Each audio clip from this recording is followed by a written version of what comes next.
In this video, I'll look at the basics of animating a cat rig. I'm going to use this horse here, and we can tell it's a cat rig by the cat parent object down at the base. I'll select it and go over to the Motion tab. To animate a cat rig, we need to make animation layers. Right now we're working in Setup mode, and we can tell because the Setup Animation Mode toggle is red. I'll scroll down to the bottom and fly out the Layer menu. In this case, I'm going to create a new absolute layer. Once I do this, I've got a new animation layer available. We're functioning at 100%. I'm ready to animate. I'll turn on the Setup Animation Mode toggle, making sure that it's green for animation. And now I can use Auto Key or Set Key to make this horse animate. I'm going to say by frame 40 or so, I'll turn on Auto Key by pressing N, he rears up on his hind legs.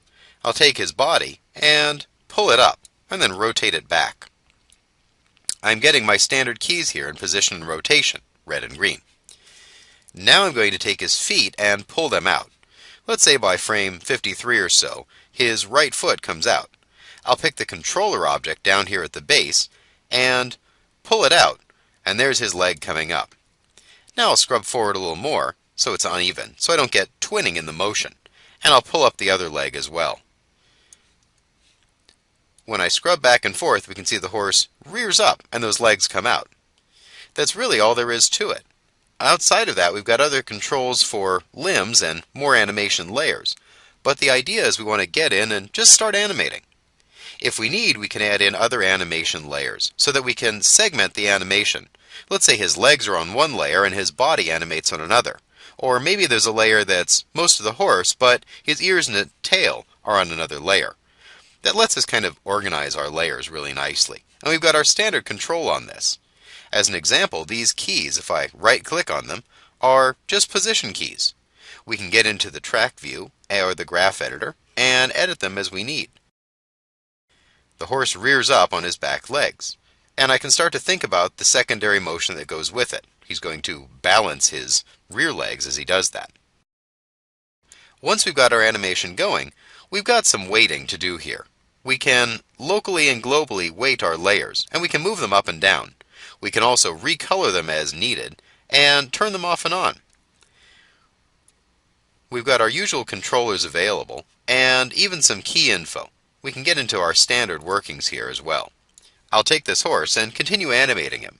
He rears up at this point, and maybe a few more frames forward, these legs buck even further. I'll press N for Auto Key and pull that leg up. Now I'm going to have his body come back down. I'll pick the body and hold Shift and clone the key from 0 up to, 81 or so. Let's see. He starts out there, he rears up, and he needs to come back down. So I'll do the same with his foot controller objects. It's pretty straightforward, just dealing in animation like we would as a standard. There we go. By about 83, his feet are back down. I'll do the same with the other foot, and he rears up, and he's back down on the ground. Let's see if this works.